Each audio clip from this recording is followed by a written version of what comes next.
What an elevated thought. We are able to strengthen the faith of our brothers.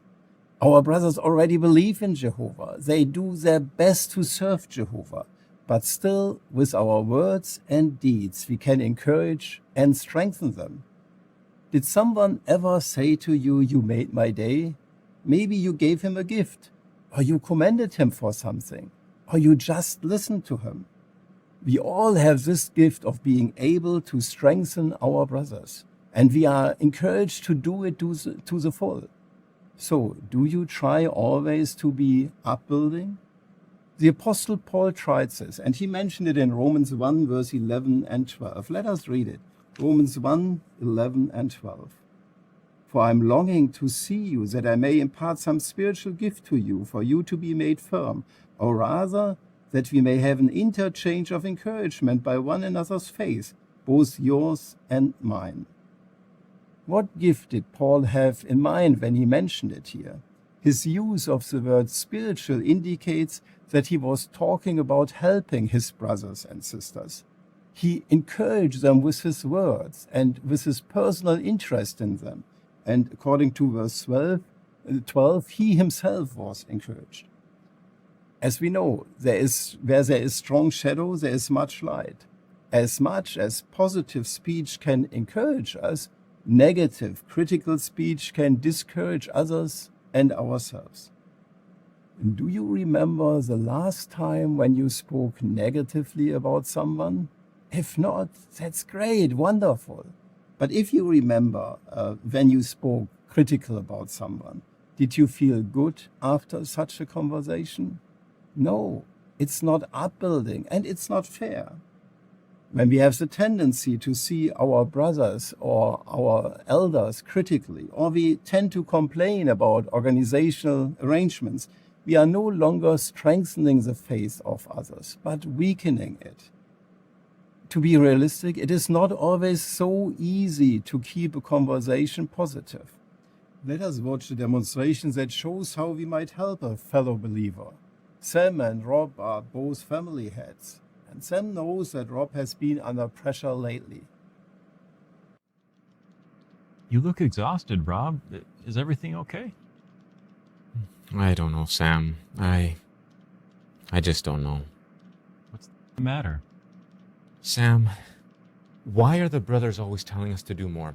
I'm so busy right now, I can't do more. In fact, I'm overwhelmed. And another thing, at the meetings, I constantly hear that we need to keep our life simple. And it makes me feel guilty because I like nice things. And I'm tired of that. I want to enjoy whatever I've got while I still can. What will Sam say? What would you say? Let us listen as Sam thinks before replying.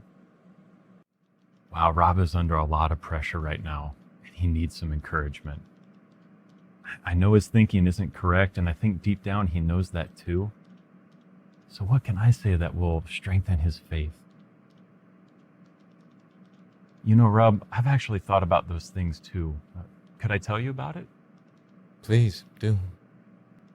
You know, I asked myself, does the counsel that we get, does it come from Jehovah or from men? Of course, I knew what the answer was, but I did some further personal study that really strengthened my conviction that it's Jehovah who's guiding us. Yes, I know that. I know you do. You know, sometimes life's pressures can just seem overwhelming, right? But think about this. How does Jehovah feel about the sincere efforts that we make to serve him? He appreciates what we do. Yeah, exactly. Like, think with the Israelites. How did Jehovah feel about the Israelites who made sacrifices even though they were poor? Well, he accepted what they could give him. Yeah, right? We see Jehovah, he's so reasonable. He's never going to ask more than we're able to give, right? He just asks that we do our best. And that's all he's asking of you. You know, something else I try to remember is what Jesus said at Matthew 11, 28 through 30. Could I just read that for us? There Jesus says, "Come to me, all you who are toiling and loaded down, and I will refresh you.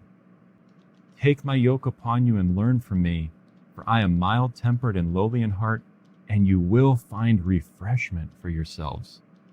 For my yoke is kindly and my load is light. So did you notice Jesus promises refreshment?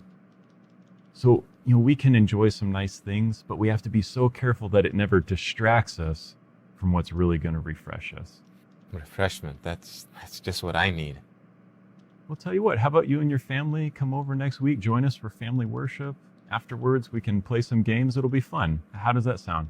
Sounds great. And Sam, thanks.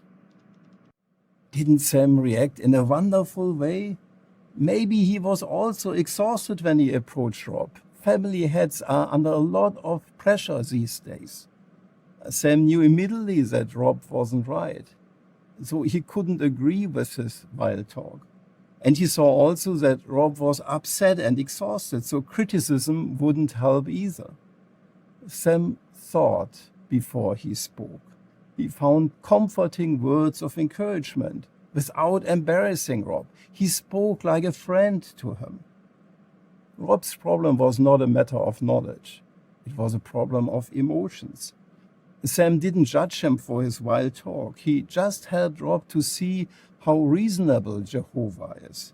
And the power of the scriptures from God's word refreshed him. And our brothers, they need refreshment. They need soothing words, our empathy and support to deal with life's challenges. When we see others unbalanced or over-dramatic or just negative, it's good to remember that we were also in situations like this. So we don't want to be judgmental, but we also don't want to participate in critical or negative conversations. So what can we do? The Apostle Paul gives us a good help. He gives us a principle, and we can find this principle in Ephesians 4, verse 29. Ephesians 4:29. Let a rotten word not come out of your mouth, but only what is good for building up as the need may be, to impart what is beneficial to the hearers. No rotten word never ever should come out of our mouths.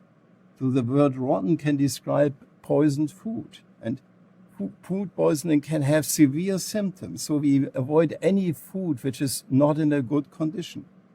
And the word rotten can also mean that something is of very poor quality or even worthless. So the principle is that we never want to say something that can weaken others, but we always want to build them up. When we apply this principle, we are able with our words to ease the situation and help our brothers. And we all agree that our worldwide brotherhood and our congregation is a blessing from Jehovah. Our brothers are there for us, even in our darkest hours. Jehovah's organization is nourishing us with healthy spiritual food. And we have very good reasons to be thankful for these provisions. But let us be realistic. It is so easy to find mistakes with our brothers. We are all imperfect. Yet, is it fair to concentrate on these mistakes? There is a saying, you cannot see the forest for the trees. It means we are so focused on details, negative details, that we don't see the bigger picture anymore. When we are not careful, we lose our appreciation for these provisions. So we want to avoid critical, cynical, or sarcastic speech about our brothers or the organization. And we also avoid thoughtless speech, even when our intent is not bad. How do we react when we are confronted with a rotten word from our brother, like Sam experienced? It can happen very easily. Maybe even our good friend says something negative. We don't want to lose the friendship with our brother, but just listening to these negative thoughts doesn't help either. It doesn't help him, and it doesn't help those listening to him. What can we do? When a conversation drifts away, turn it to a positive direction. Our goal is that we always want to strengthen the faith of our fellow believers. We can mention good qualities of the brother we are speaking about, or some points from our personal study, like Sam did. and the conversation ended positive. There is no need to overreact. Think about what helpful thought you can say. If you see a certain pattern of negative speech in your brother, try to understand what the root of the problem is. What is the real reason for the negative speech? According to Proverbs 12:25, very often there is more behind it. Anxiety, tiredness, discouragement. We may not know it, but encouraging words and commendation for what he is doing is helpful. This is what Elihu did with Job. Elihu listened, and he listened. He approached Job with warmth and personal interest. He used Job's name and asked him to please listen to him. We can imitate Elihu in our way of dealing with our brothers. We never want to give our fellow believers the impression that we are perfect or superior. Let our brothers know how we deal with our challenges and then offer scriptural encouragement. It will strengthen the faith and the trust of our dear brothers. It is in our hand. We can be of great help for our brothers. Like we learned in this symposium, there are certain groups who need our special attention. Teenagers who grow up in a world without moral standards. Our Bible students who are pressured and distracted by so many things. And we never should forget our fellow believers who try to live according to Bible principles every day. We need to help them, and we want to help them. The review question, how can we help others to strengthen their faith? The answer, 1 Thessalonians 2, verse 7 and 8. We lovingly impart our very selves to them. We help our teenagers, our Bible students, and our fellow believers by patiently listening to them and then giving them encouragement based on God's word. So, please remember, you are never alone in this darkest time of human history. Jehovah is helping you day by day to deal with a corrupted world. And you have help from a beautiful group of people around the world, a brotherhood who love you as an individual from their heart. You can count on your brothers. Therefore, use your gift and strengthen those in need. Your brothers who are in difficult situations will feel it when you pray for them, when you help them in practical ways. Jehovah will certainly bless all of us as we help one another to strengthen our faith.